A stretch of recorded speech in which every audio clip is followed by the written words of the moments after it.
Oh, sorry. No, I was walking out the tunnel, they had to, all of a sudden, behind, but not take the gift. I said, sir, that's 100% conversation, but we're not stopping the conversation. Yeah. But because I had no meeting to go to, and I'm going, Sometimes you have to say, number one, I don't have to go to the conference. So he started Demanding that. demanding you to make decisions. and speak with him. And I'm on the phone with my girlfriend, I Yeah. just, So you know, 2 minutes to do this. Get around and harass. Elon Musk, I think, discovered a lot of that. Really, Oh, yeah. That's one of the, unfortunately, it's no problem with the government funding, the problem is, So I'm gonna hope my last day here, my reach, I'll show it. Where my last day, I can be, I'm Going up to the Lori. Yeah. Yeah, but one of this is part of the. Yes.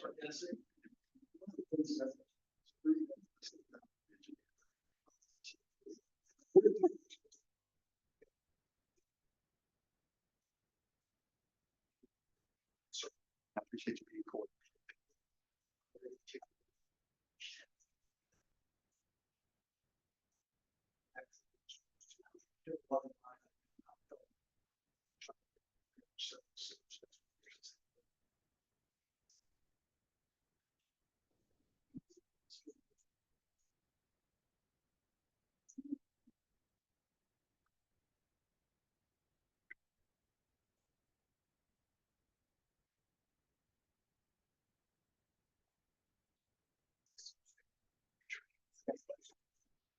Scott.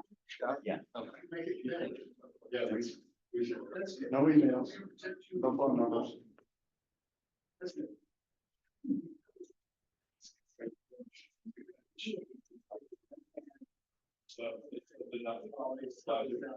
All right, I think we're ready to get started here. Just a little past 2 o'clock right now. Want to start with introductions. I'll begin. Alex McRoy, SEMPO staff. I'll be going here, City of Jackson, I'll be voting for Mayor Haas today. That winter, City of Jackson.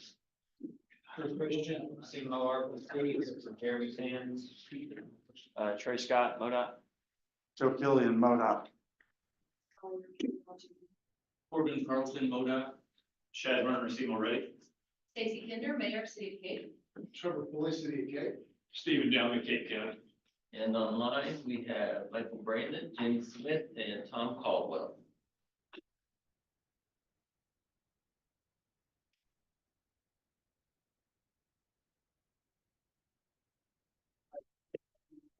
Item number 3 on the agenda is adoption of the agenda.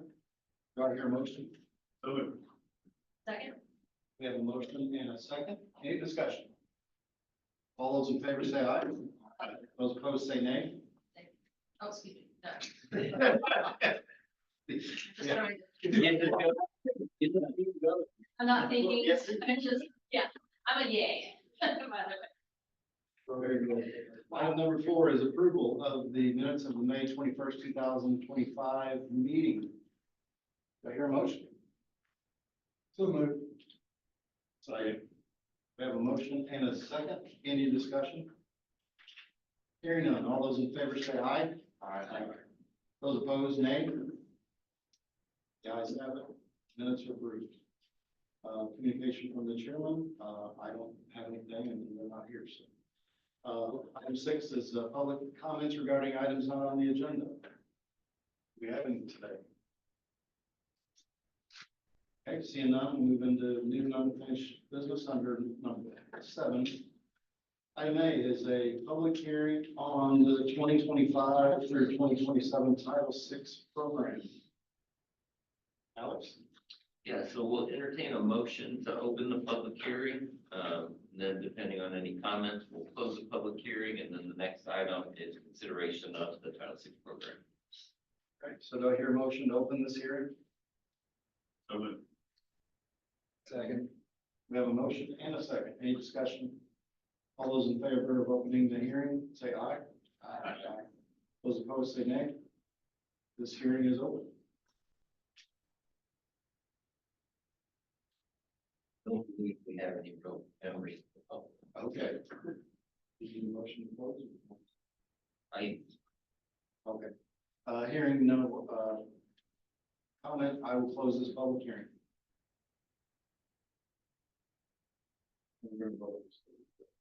yes, next item. Okay, gotcha. Item B on, new and unfinished business agenda is resolution number 7, resolution adopting the 2025 through 2027 Title VI program. Alex? Our draft Title VI program was released by the planning committee in May. No public comments were received. At their last meeting, they also recommended conditional approval pending any comments from the public. So we believe it is now ready for council for board consideration. Title VI program outlines how NPOs comply with Title VI and Civil Rights of 1964 Act related to non-discrimination statutes. It prohibits discrimination based on race, color, national origin, programs, and activities receiving federal financial assistance. We update this once every 2 years.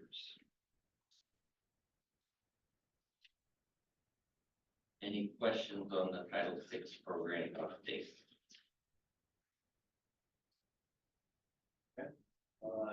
Hearing none, I'll entertain a motion to approve or adopt.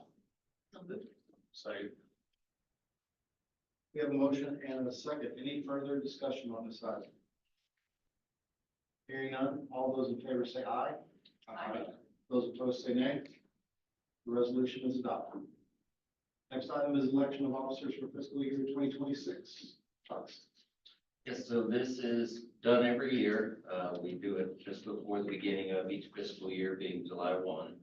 The chairman serves a 1-year tenure, and the chairman's responsibilities is to simply go through the agenda and then prompt me to speak on each agenda item.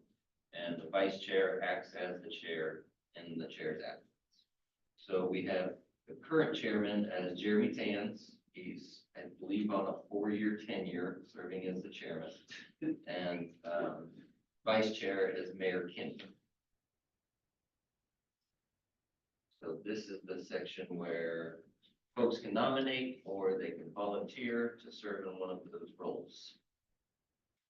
If Jeremy is truly wanting to step down, I think he's ready. I would be happy to serve as chair. I will say, at my first SEMPO meeting after becoming mayor, he implied that it was my turn, and I politely declined at that point, but. Yeah.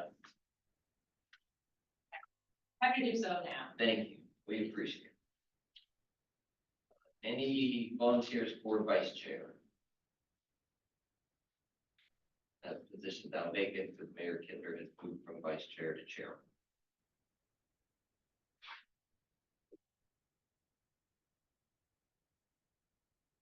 Here's, any nominations in this group? Who's not here, we cannot. That has been a tactic in the past. That's how Ryan is our chairman. As mayors, it's the chair, vice chair, I nominate Dwayne Hobbs. I'll second Dwayne. We have a nomination in a second. So, Oh, no, that motion in a second. it looks pretty capable now. I'm not even sure how to spell something.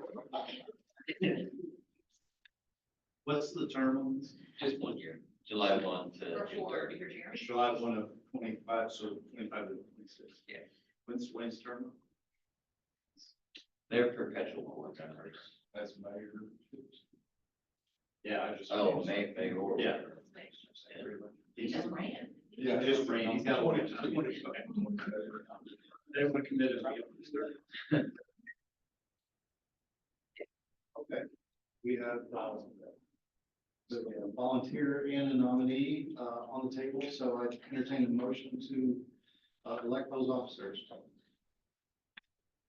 So, we have a motion, how about a second? We have a motion and a second. Any further discussion? All those in favor say aye. Those opposed say nay. We have officers. Thank you. Next item is, item D, Metropolitan Transportation Plan update. Alex? So we had somewhat of an aggressive schedule in May, attempting to coordinate stakeholder group meetings and then hosting 2 public open houses in June. We attempted to schedule the stakeholder meetings first so they could help inform some of the open house materials. But unfortunately, we weren't able to get enough people scheduled in that short time frame. So we pushed it out a month. We're now working with the identified stakeholders on hosting those stakeholder groups between July 7th and July 18th. We have 8 different stakeholder groups identified, those being aviation, bike fed, economic development, tourism, emergency management, freight, neighborhood groups, transit, and accessibility. Following our stakeholder group discussions, we'll be hosting 2 public open houses, one being Monday, July 21st from 4 to 6 p.m. here at the Osage Center, and then the following day, Tuesday, July 22nd, 4 to 6 p.m. at the Jackson Civic Center. We do have a progress report from the consultants outlining all the work they've been able to accomplish to date. Task item 3.1, existing conditions, they were able to finalize that last month, and they've since moved on to the stakeholder engagement portion. Any questions on our metropolitan transportation plan?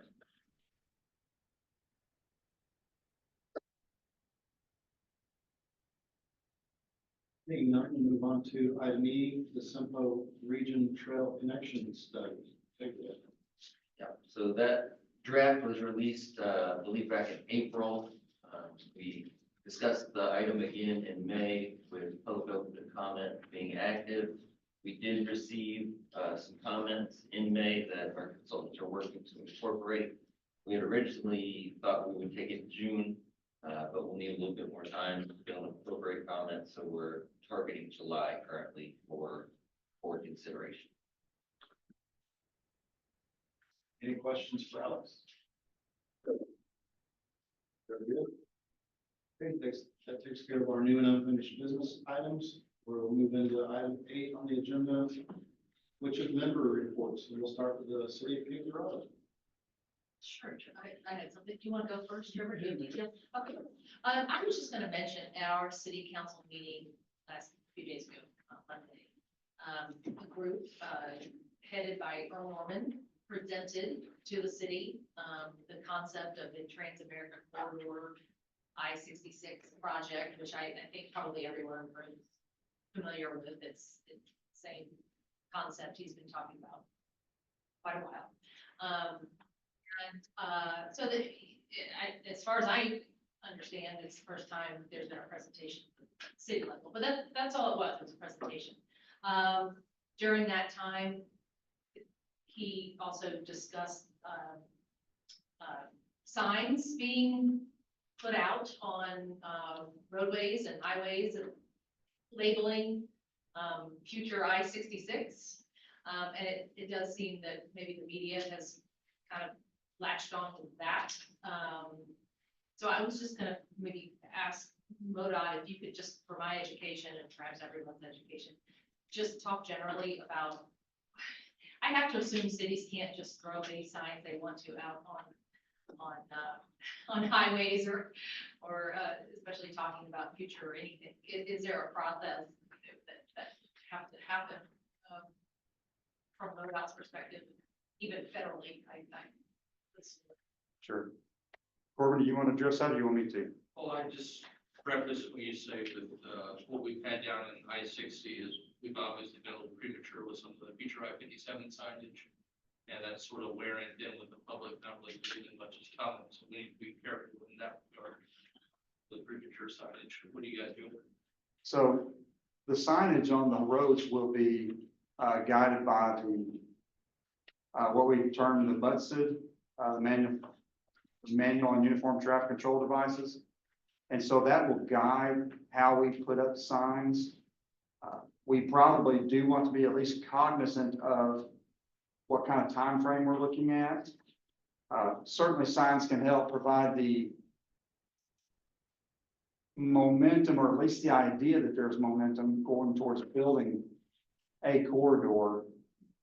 And at least in the for the future I-57 segment, to the south of us, that segment is very well known and well established. In this group, in this setting, we talked, last month, Shad brought up, trying to get some kind of PEL study or something going to at least look at what that might look like if we were going across, Cape, Bollinger, Wayne, Carter County, kind of intersecting somewhere just this side of Van Buren along the current Missouri 34 corridor.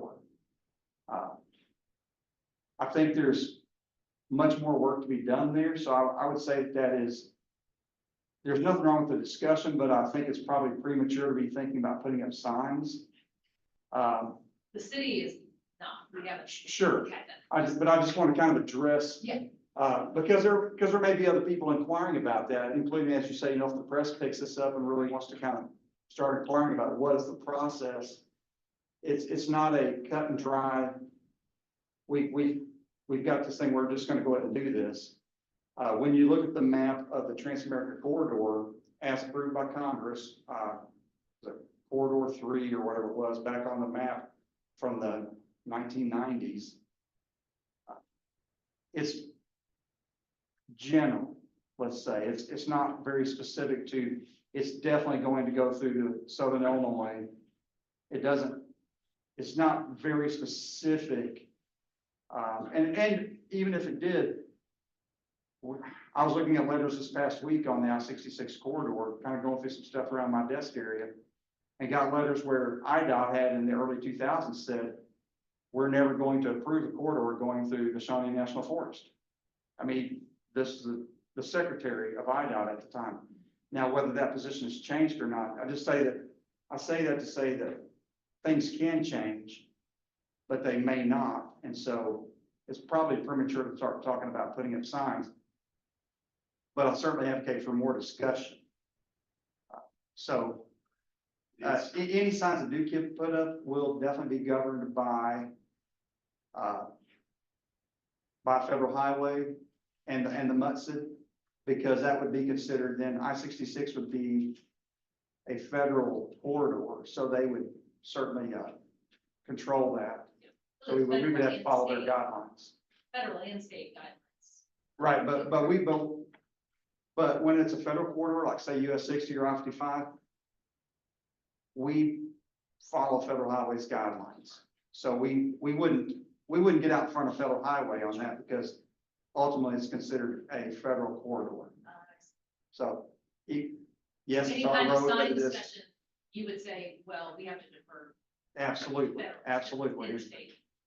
Right, and that decision would come obviously much higher than the district level too. That would be from central office, hey, this is what we're now being told, we're going to do this, and kind of follow that direction. So I hope that helps. Very much, yes, I just wanted some general Sure. sense.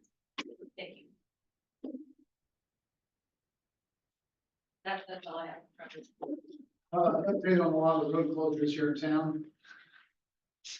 We've got a lot. So, Perryville should be completed. It's on schedule for the end of July. Lexington is scheduled to be completed in August. Now, once we complete those, we're going to start some more concrete repair. I know Shad's looking at one of them you texted me about. That is when we will start working on those streets, so we don't close those streets at the same time as Lexington and Perryville. Then you're going to see us working diligently on getting more sprig out there to bids. So we don't want more sprig and burn shut out while we have Lexington. South Sprig is, you'll see a lot more movement on it. We just finished all the infrastructure under the road, the water, and some of the sewer stuff that they were looking at all taps for new. So you're going to see a lot of the actual road work being done now. That was finished this week, so hopefully you're going to see movement on South Sprig. We had a lot of calls saying, why haven't you done anything? Well, we have. It's all the water taps and the sewer taps under the street. People don't realize we want to do that. I hate having brand new concrete and asphalt, and all of a sudden we make a cross cut because someone failed to update the water lines. We got that going. We're going to start doing our asphalt and concrete as we go. We just don't want to do a lot of that while we have Perryville and Lexington shut down, because I get a lot of calls already, why don't you shut all this down? Got fixed roads. So you're gonna see that coming. We're still working on the trail project. East Cape Rock is coming along. We have to wait on some of it because we got bats. We can't cut trees down until a certain time of the year, and we hit that certain time of the year, we're gonna, November, so November, you're gonna see us really hitting that one hot and heavy, cutting trees down, so we can run a trail, yes, they're bats. There's only a certain time frame that we can cut the trees down. So you'll see that coming. I guess I can wait. So that's coming, and then you'll see Berkeley come online, and North Main, we're working on it, I think we can work on it without affecting Sprig, and also, Perryville. Lexington. So any questions on all the cones and all the detours? I will not apologize for the detours. I will be through this fixed. Sorry, sir, I know you. Oh, I just need to tell my wife what to say on the Facebook group for our neighborhood. Because I know they were. Because she's very curious. That's what I'm talking about. That- That's what I'm talking about. No, we could not shut down Green Brown with what we got there. Now there's complaints about street. The you street know, people cutting through. Well, no, just the condition of the street, you know, potholes. Yeah. We are getting ready to Janet, if you know where that is, right on Thomas Rod. So if anybody lives there, sorry, we're getting ready to move in. We're working with the school so we can work when they're shut down. Janet will be done, middle of August, school starts back up. That's all I have. Okay, thank you. On behalf of the city of Jackson, I'll do our report. The East Main Street sidewalk project, that's a MoDOT tap.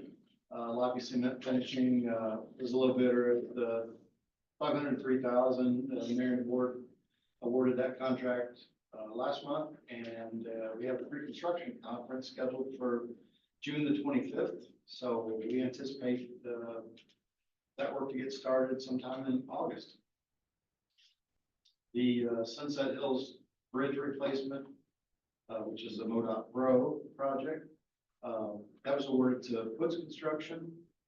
Mayor and the board approved that amount of about $407,000. They began work yesterday.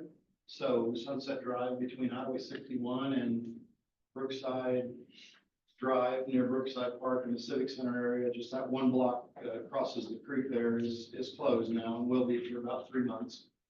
And the Hubble Creek Recreation Trail has been rerouted one block to the east of the closure. The Deerwood Roundabout at Highway 61, just north of the Sunset Bridge location, MoDOT cost share project, plan specs and estimates have been approved by MoDOT. And we're currently coordinating setting the bid date, which I think is going to be in late July. So that's moving forward. Our plan is to hopefully get the bridge done before construction starts on the roundabout at 61. Middle school crosswalk and sidewalk project is a MoDOT TAP grant. Smith and Company is designing that for us. It's in progress, and we expect a preliminary review by midsummer. Let's see, Jackson North Industrial Park Improvement Project is a CDBG Economic Development Grant. All the concrete's complete, and they're going to clean up punch list items, service restoration. We did take the final quantities change order to the mayor and the board and last Monday, June 16th, and that was approved. So we're wrapping up that really nice project. The East Jackson Boulevard Railway Lighting Project is a MoDOT cost share. Our engineer is Strickland Engineering, who is finalizing the plans, specifications, and bid documents. The schedule is for them to submit that sometime this month to MoDOT for review, and then once we get approval on the PS&E, then we'll go out to bid on that later this summer. Let's see, our concrete street improvement program for this year is out to bid. They are due on July the 8th. And the next item, we're working on the contract and bid packets and specifications for the asphalt. So we are putting maps together for those, and we'll put that out to bid next. Anything else, Matt? About it. Okay. The County of Cape Girardeau. 501 Bridge BRO project is, coming right along. Given some decent weather, they should be getting the approaches ready on that, and hopefully we can get that open in the next month-ish. Got the plans back on 401 across Apple Creek. We're hoping to get that out for bid here, maybe by the end of the month or sometime around the 1st of July. We secured some easements on the 226, 227 intersection. For you guys know that might be, we kind of extended our project there a little bit because we understand Route Z is going to probably get closed down next year. Replace twin bridges out there, is that correct?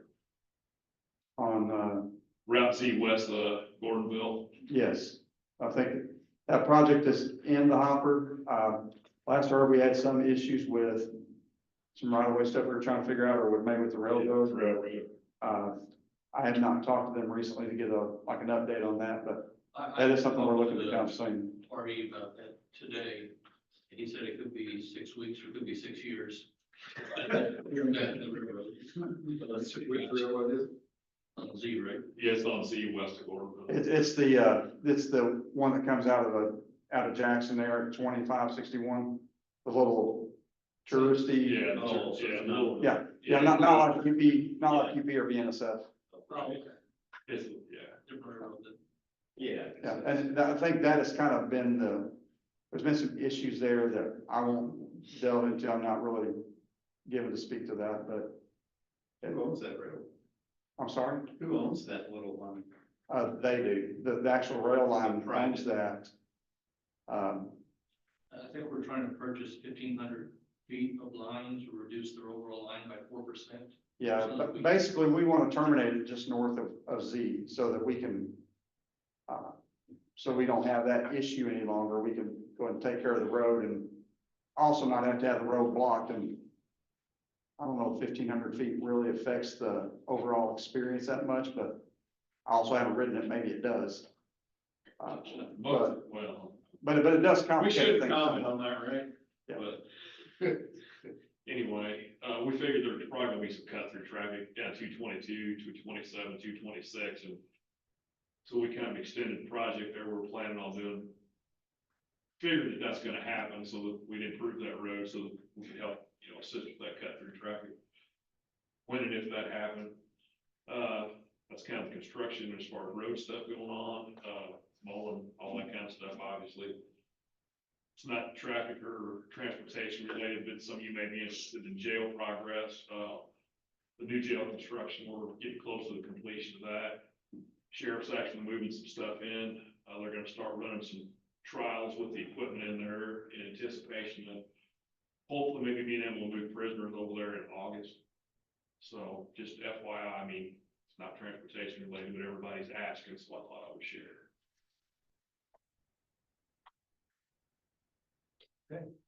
Thank you. She had to drop off.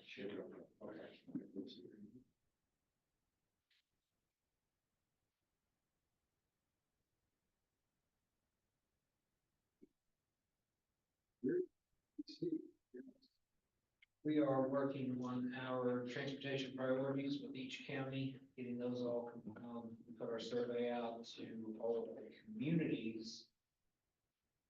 Got feedback on that, so then we'll be taking the community projects and last year's county projects for each county. We're going around to the county commissions. I haven't done Cape yet, but I'll be getting in touch with you guys soon to come and talk to you about those. In July, I don't remember, 4th Tuesday in July, whatever that update is we'll be doing our TAC meeting where we'll be finalizing prioritization. Getting that list together. And then this coming Monday, it's not in the MPO, but we're gonna be going over to Ironton and Pilot Knob, Jeremy and I, and some, state, like, Department of Health and Senior Service people. We've got an active transportation plan going on with Ironton. And so we'll be going over there on Monday to do a walk out it along a couple of routes there, just kind of get a feel for, what it's like to walk that route, what improvements could be made, all putting together this active transportation plan. So I don't know if anybody from MoDOT's interested in going for a 1 mile walk through Ironton, but we'll be starting at 11 in Ironton on Monday. You gonna take a spin on the Shepherd Mountain bike path? Yeah, they may be bringing a wheelchair, so I thought, we could take Just that go ahead. down the bike path. Just circumvent the whole process, go ahead and get in the wheelchair. If you want to email me. Will do. It's Department of Health, so it's a safety. It's active transportation, kind of with the idea of going out, being active and healthy. And so there's, Not as in a transportation project that's currently happening. That's what I thought you meant by active. no, sorry, active as in Got it. being Okay. physically active. Sorry. Transportation. Oh, just Yeah, my ignorance. sorry. Thank you. All right, let's go with SEMO ready. Chad. Yeah, a couple things real quick. So just, you're hearing Trans-American Corridor pop up a little bit just for some awareness of where we are with that. Obviously, there's still the effort to do the overall interstate across the country. We're still in communication with Earl over that. I've talked to him pretty regularly. And what I have laid out here is still happening, which is we're trying to do the local piece of that and expand the road here in Missouri. So that's two separate but somewhat adjoined efforts. And so just for awareness, I am plugged into that. I'm aware it's happening. We're still talking. We don't always see eye to eye on stuff, but we talk, we communicate pretty well most of the time. And then the other piece that I'll say is I've met with Congressman Smith's office on the Ozark Parkway portion. There is definitely an appetite to identify some funding for that. So we're starting to dig into that and look at what federal money might be available to get that study funded.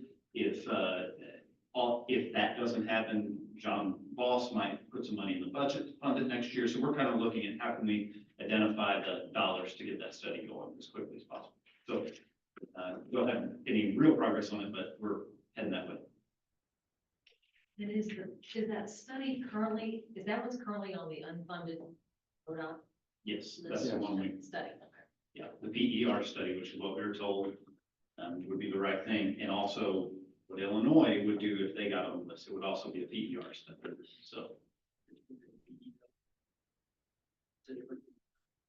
PEL, PER, it should be linkages. Yeah, Lincoln PEL, right? Yeah, there's another one I didn't know. Just to make sure I have it all straight. SEMPO though is funding the freight study next Yes. year for just the SEMPO. As part of our work plan for the year. Yeah, so that's, yeah. So getting on the priority list doesn't mean that 3 million got funded, it just means we're on the unfunded list. But it gives us the weight we need to go ask for the money. Thank you. Next is MoDOT. Who'd like to start? Bill, I got two things.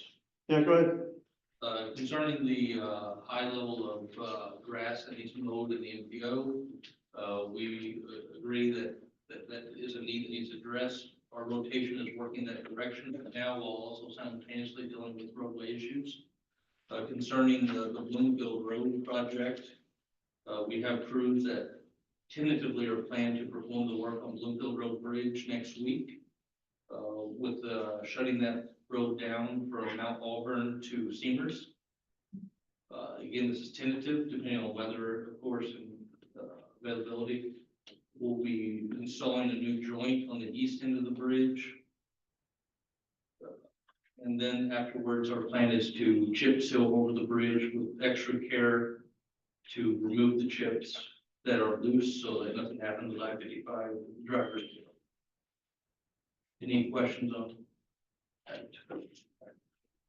You can get your signs up on seniors, telling all of the residents when you're going to be closed. So I noticed that last time. Okay, so it's, That was good. Yeah, you had your big MoDOT sign, digital sign on Seamers, telling them it's going to be shut down. So that's who you take, tell people. and, I give Joel all my updates. Thank you. All right, so I'll go ahead and finish up the updates that Corbin had kind of put together. I'm not gonna read it verbatim, though, Corbin, apologize, but for time management. Work on the Emerson Bridge does continue, currently doing cable alignment and anchor work. They're gonna be working on the Illinois side in a couple of weeks, so it's not just on the Missouri side. Later this year, the westbound lane will have removal of some of the material and be resurfaced. And work will continue on into this year and then eastbound next year. Obviously, more in-depth questions could be directed to Corbin if you have more in-depth questions, but I think the big impact is there's going to be traffic impacts across the bridge over the next several months. Hopefully not great, but definitely something to keep in mind if you travel that way. Route wide bridge replacement expected to open 1 month from today. The Route 72 Millfield overlay that we have going on. Corbin has done here that the contractor has pushed the asphalt work back into August. So there'll be at least a month and a half delay on that. Drainage project on Route K puts construction start at the beginning. We'll start at the beginning of July when the area is dry. You guys see any dry weather? It seems about every other day we get another couple of rains, so I guess it's good for the grass. This job will involve digging some ditches for some better drainage and doing some work around some entrances on Kings Highway. They may have some temporary closures to place some pipes, but obviously in an effort to improve the overall drainage around there. With that, then we move over to the STIP. And again, I'm not gonna probably read everything here, but the current 26 through 30 STIP, or the draft STIP, the public comment period has ended for that, and we anticipate that the Highway Commission will approve that the second Wednesday of July. It should be July the 9th. Maybe it might end up being pushed back to Thursday, but the first couple of weeks of July, we expect the new STIP to be approved. That is out on the MoDOT website if you wanted to go and look at that and see what projects are out there that we have in the STIP. Some of the information we have here, basically, the STIP is basically $13.2 billion of federal and state funds that encompasses all modes of transportation over the next 5 years. A large part of this, there's a huge chunk of this, almost $2 billion that's going to I-70.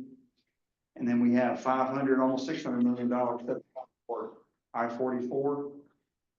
And that will be, I-44 has always kind of been next in line after I-70. So there'll be a lot of improvements coming for that. But right now there's some improvements going on I-44, but mostly just studying and seeing what all needs to be done.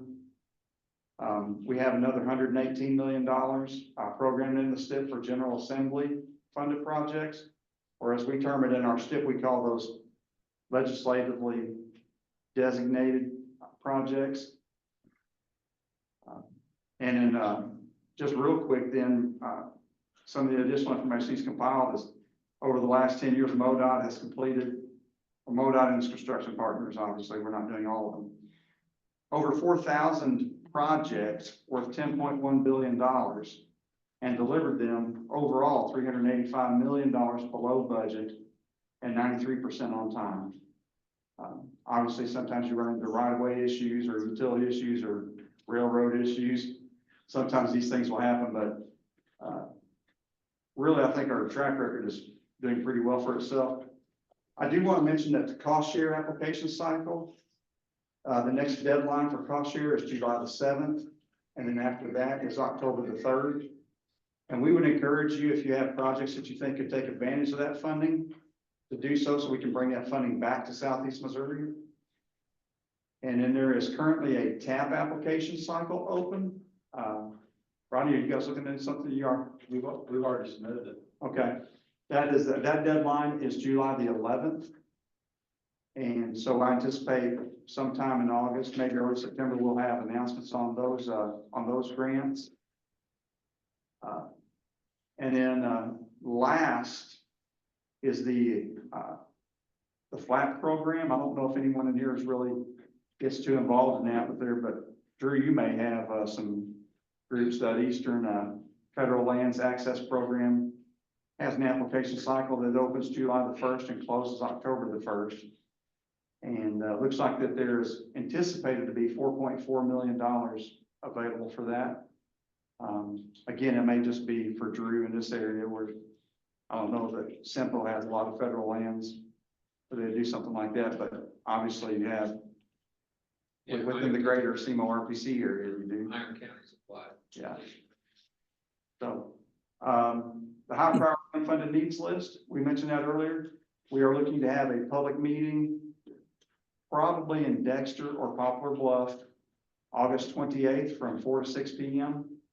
We would love to encourage anybody who would like to come out and be a part of that. There will be a presentation. There'll be some slides or easels set up, some displays.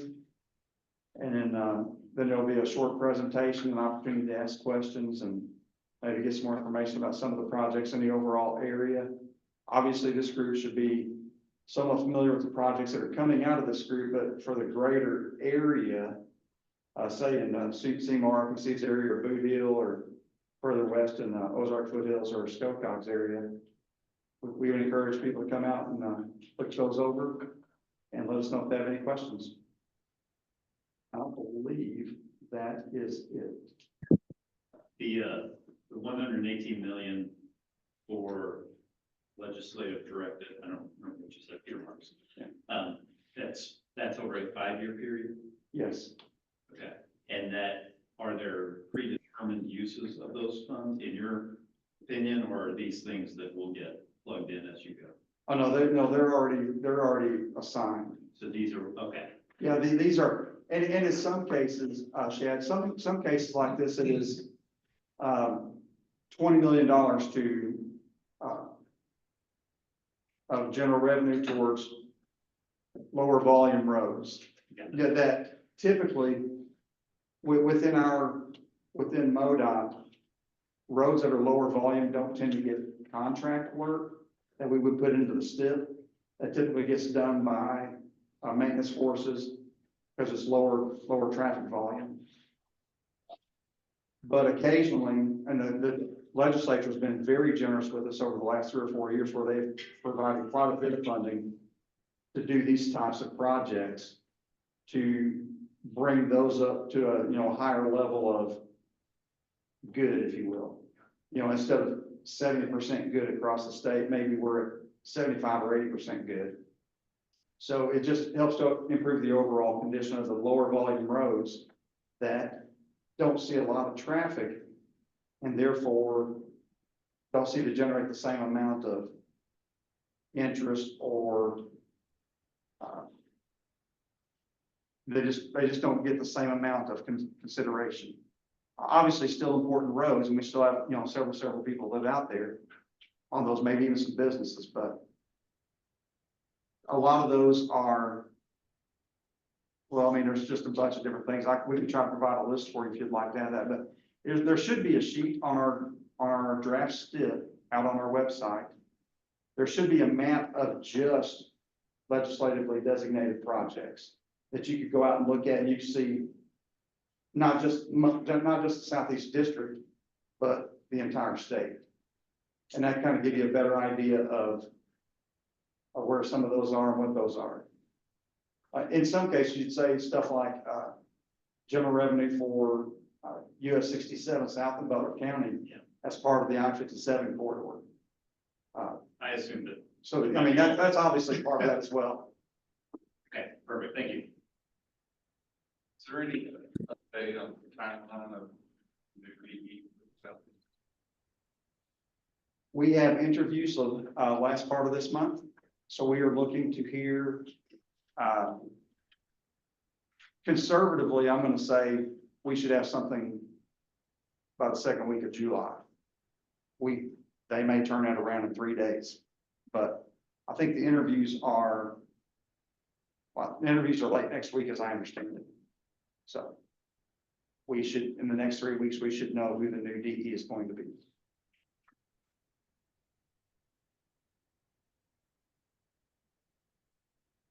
Anything else from our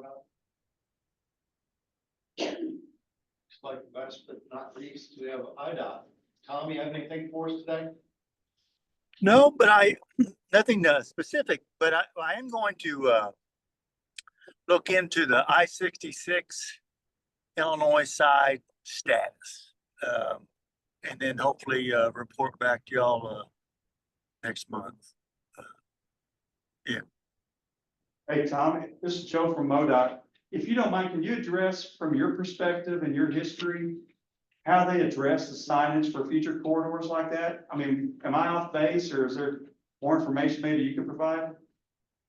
Well, I thought maybe last year or here not too long ago, I had sent you, Joe, what was a preliminary I-66 kind of a notice of, and I have to get back and dig that out again, but you know, it had a big splash, I'm gonna say 10 or 12 years ago, and we actually met over at had a public meeting over at Shawnee Community College, and it filled the gym. Of course, that was a lot of people looking at what was this going to be a new corridor, and it's coming, but it was just just notice that it was being looked at. But that's really the last that I really remember of it. But I can't tell you specifically, Joe, as far as how we'd address it.